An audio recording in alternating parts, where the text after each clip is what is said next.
Hello दोस्तों, प्रभु यीशु आपको प्यार करते हैं। आज का जो वचन है मैं आपके लिए पढ़ूंगा।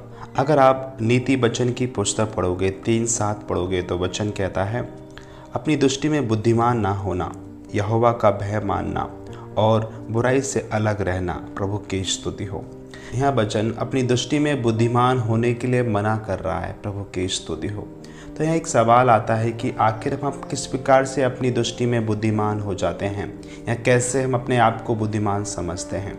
अगर आप तीमुथियुस की पुस्तक पढ़ोगे 3:3-6 तक वचन पढ़ोगे तो वचन कहता है, यदि कोई और ही प्रकार का उपदेश देता है और खरी बातों को अर्थात हमारे प्रभु यीशु मसीह की बातों को और उस उपदेश को नहीं मानता जो भक्ति के अनुसार है, तो वह अभिमानी हो गया और कुछ नहीं जानता, वरन उसे विवाद और शब्दोपत्रक करने का रोग है, जिससे डहा और झगड़े और निंदा की बातें और बुरे बुरे संदेह और उन मनुष्यों में व्यर्थ रगड़े झगड़े उत्पन्न होते हैं, जिनकी बुद्धि बिगड़ गई है और वे सत्य से विहीन हो गए हैं, जो समझते हैं कि भक्ति कमाई का द्वार है। प्रभु की स्तुति हो।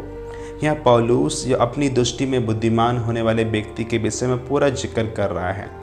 वो बता रहा है कि ऐसा व्यक्ति अगर भक्ति के उपदेश को नहीं सुनता है, वो अपनी दृष्टि में बुद्धिमान है। वो व्यक्ति क्या करता है कि हमेशा शब्दों पे तर्क बेतर्क करता रहता है। बताओ कि शब्द का मतलब क्या है, इस वचन का मतलब क्या है। वो क्या करता है, वो सीधी रीति से प्रभु के वचन को ग्रहण नहीं करता है। वो किसी के वचन को नहीं सुनेगा। अगर कोई प्रभु का सेवक प्रभु की आत्मा की प्रेरणा से कुछ बोल रहा है या उसे कुछ सिखाने की कोशिश कर रहा है, वो सुनेगा नहीं, क्योंकि वो सोचता है कि मैं सब कुछ जानता हूँ, मुझे सब कुछ मालूम है। प्रभु की स्तुति हो।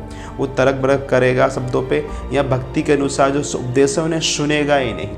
ऐसा व्यक्ति अपनी दृष्टि में बुद्धिमान हो रहा है। प्रभु की स्तुति हो। और यहाँ ऊपर वचन ऐसे व्यक्ति के विषय ही बोल रहा है कि अपनी दृष्टि में बुद्धिमान मत होना, प्रभु का भय निरंतर मारना। कुरिन्थियों की पुस्तक पढ़ोगे तो कोई अपने आप को धोखा ना दे। यदि कोई तुम में से इस संसार में अपने आप को ज्ञानी समझे तो मूर्ख बने कि ज्ञानी हो जाए। प्रभु की स्तुति हो। हमारा रवैया बिल्कुल ऐसा ही होना चाहिए। अगर हमें लगता है कि मैं कुछ जानता हूँ, मुझे अच्छे से नॉलेज है प्रभु के वचन की, या मैं किसी की प्रति बहुत ज्ञानी हूँ, तो यह पौलुस बोल रहा है, अगर कोई व्यक्ति अपने आप को ज्ञानी समझता है, उसे लगता है कि मैं ज्ञानी हूँ, तो हमेशा अपने आप को मूर्ख बना के चले। वो सोचे कि मैं कुछ नहीं जानता हूँ। मैं जो भी हूँ प्रभु के अनुग्रह से हूँ। जो ज्ञान मुझ में है वो सिर्फ यीशु के कारण है। मेरी कोई कुव्वत नहीं है।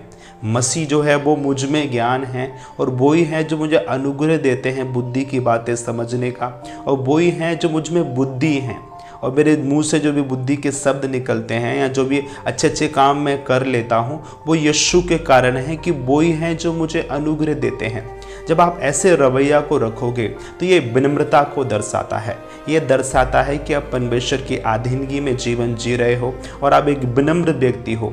बाइबल बताती है कि परमेश्वर अभिमानियों का विरोध करते हैं और वो दीनों पर अनुग्रह करते हैं। जब आपके हृदय में दीनता रहती है, आपके हृदय में विनम्रता रहती है, तो प्रभु का अनुग्रह आपको सब बातों में परफेक्ट करता है और परमेश्वर की आशीष आपके जीवन में बनी रहती है। गॉड ब्लेस यू प्यारे बहन भाइयों।